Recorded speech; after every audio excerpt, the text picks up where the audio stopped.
Oi pessoal, eu estou aqui hoje então para passar para vocês uma aula sobre currículo e entrevista de emprego. Na verdade é um cursinho curto e tal, nós teremos cerca de 3 aulas apenas, alguns vídeos e tal, a respeito desse assunto muito importante que é currículo e entrevista de emprego. Então nessa nossa primeira aula nós vamos falar um pouquinho sobre a história do currículo, a origem dele, como que ele foi se desenvolvendo no decorrer da história, como que chegou a ser o que é hoje. Nós vamos apresentar modelos de currículo, dicas de preenchimento, coisas que você não pode fazer e tal. E vamos apresentar também modelos, além de currículo, modelo de currículo, vamos falar sobre o modelo de carta de apresentação e carta de referência também, tá bom? Então, nesse nosso curso, além desses modelos que nós vamos apresentar, eu vou falar também a respeito da forma que você tem que fazer, como você tem que fazer para entregar, para distribuir o seu currículo. E depois, na última parte do nosso curso, então nós vamos falar, na última aula, a respeito da entrevista de emprego. Quais são as principais perguntas que se fazem numa entrevista de emprego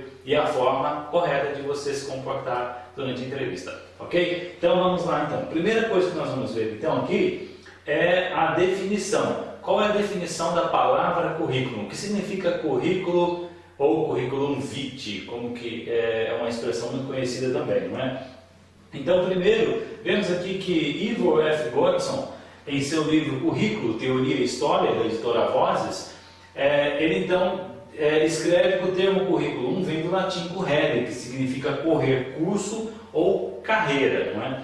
Do latim, que era a linguagem dos romanos e tal. A palavra vitae, que se pronuncia na verdade vitae, vem então também do latim, significa vida. Assim, curriculum vitae significa literalmente carreira da vida, ou de uma forma mais atual, né, carreira profissional. Então o termo era utilizado antes pelos romanos, vamos ver daqui a pouco sobre isso. O termo era utilizado então para descrever o caminho ou percurso de alguma coisa. De onde vem a história do currículo então? Como que ele chegou a ser usado? Então, primeiro, nós vemos que os romanos utilizavam esse termo curriculum para descrever uma estrada, né, um caminho e tal. Os romanos que foram muito famosos, conhecidos, né, por serem grandes construtores de estradas. Então, utilizavam o termo curriculum para explicar, descrever um caminho ou um percurso.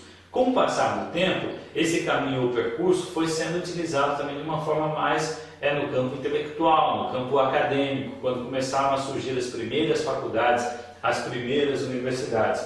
Nós vemos aqui um exemplo na Universidade de Glasgow, né, em 1633 ainda, né, quando utilizou, nós percebemos na história, uma das primeiras vezes que se utiliza o termo currículo, ou curriculum, no caso, para descrever o histórico escolar de um aluno. Nós temos aqui um modelo, né, daquela época, um modelo de histórico escolar da Grammar School de Glasgow.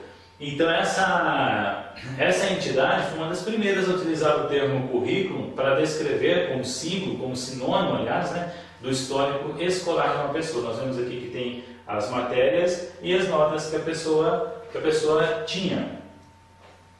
Depois nós temos já no Brasil, então como que surgiu? O currículo foi introduzido no Brasil pelos portugueses, né, através da colonização portuguesa. Quando chegaram aqui, trouxeram para cá as primeiras escolas e tal, as primeiras universidades, os primeiros centros acadêmicos. Então também trouxe essa expressão currículum, ou curriculum na verdade, para exemplificar o histórico escolar das pessoas. Nós estamos vendo aqui.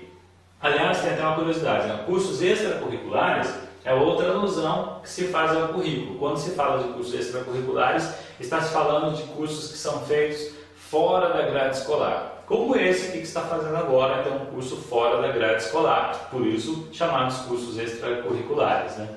Nós temos aqui inclusive um modelo, né, de um diploma na época, que era da época que é de 1923 ainda, um diploma do 4º ano, está aqui, ó, 4º ano. Então, um diploma bem antigo, né? Por que eu estou mostrando isso aqui? Porque o diploma, assim como o boletim escolar, ou como o histórico escolar, ou o curriculum, que era chamado, era levado junto quando uma pessoa queria procurar um emprego, ia concorrer a uma vaga. Então, levava seu diploma, no caso aqui seria uma pessoa bem jovem, né? Adolescente e tal, levaria o diploma e o seu currículo, o seu histórico escolar com as suas notas. Então, o avaliador daquela época era uma das formas de avaliar se a pessoa era capacitada ou não para uma determinada vaga, né? Verificava se a pessoa tinha boas notas na escola. Então, se a pessoa adolescente, o rapaz, a moça tinha boas notas na escola, então tinha mais chance de conseguir uma vaga então, e também levava-se o diploma, porque tinha que se confirmar que a pessoa havia concluído determinado grau escolar, né? O diploma até hoje ainda é cobrado nas empresas, mas só os diplomas acadêmicos. Nem todas as empresas também cobram diplomas. Simplesmente perguntam qual a formação e fica por isso mesmo, né? Não se exige mais tanto. Mas naquela época, até os diplomas de ensino fundamental, no caso, eram cobrados sim. Aí nós temos também um exemplo de outro boletim, né? De um histórico escolar também, bem antigo, em torno de 1950, com a lista de notas dos alunos, né, do aluno, né, e as suas respectivas notas, né? Aqui o currículo como histórico escolar foi introduzido no Brasil pelos portugueses, como eu falei agora há pouco, né, na época da colonização. Então foram eles quem trouxeram essa prática. Antes nós vimos que o currículo era utilizado na Europa, né, na Universidade de Leeds, lá que a gente viu. E toda a Europa utilizava-se esse termo, né, currículo e tal, para exemplificar o histórico escolar. Então, os portugueses trouxeram essa prática para o Brasil também. Daí por diante, na verdade, quando se começou a utilizar o currículo, o histórico escolar, como uma forma de se pleitear uma vaga numa empresa, outras informações passaram a ser necessárias também. Como, por exemplo, onde você trabalhou, quanto tempo você trabalhou na empresa, que empresa que era, onde é que era o endereço, qual que era o seu cargo, qual que era a sua função. Então, nessa época, começou-se a acrescentar informações no currículo. E aí o que aconteceu? Esse currículo passou a ser um pouco mais profissional e foi deixando de ser um pouco mais escolar, no caso, né? Então, começaram a surgir diversos modelos de histórico profissional. O Ministério da Educação, acredito, até criou um formulário na época, que era o Curriculum Vitae, que até hoje é conhecido esse formulário, a gente consegue ir por ele, muitas empresas utilizam, né, como base e tal. O termo é utilizado, né, ainda, que é Curriculum Vitae, que significa então carreira da vida ou sua carreira profissional e tal. Então, só que ele foi perdendo as informações escolares. Não precisou mais levar diploma, não precisava mais ter a lista de matérias e as notas que as pessoas tinham cursado. Bastava, mas ainda cobrava muita coisa, como por exemplo o nome da escola, onde a pessoa havia estudado e coisas assim. Muitos detalhes, números de documentos, né, que hoje em dia também não se usa mais isso em currículo.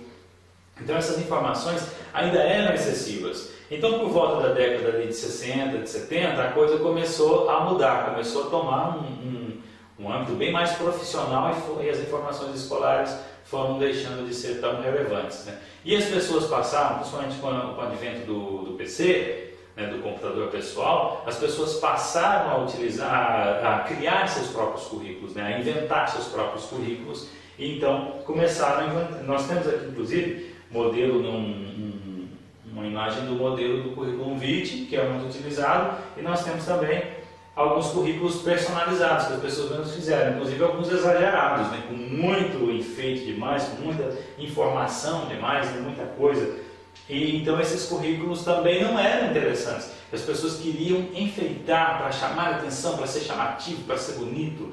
E não é isso, né? Na época acharam que era interessante. Hoje em dia não. O currículo precisa ser objetivo, prático, limpo, claro, né, para que a pessoa possa, o avaliador possa identificar rapidamente quem a pessoa é, qual é a sua experiência, qual o seu grau de instrução e por aí vai.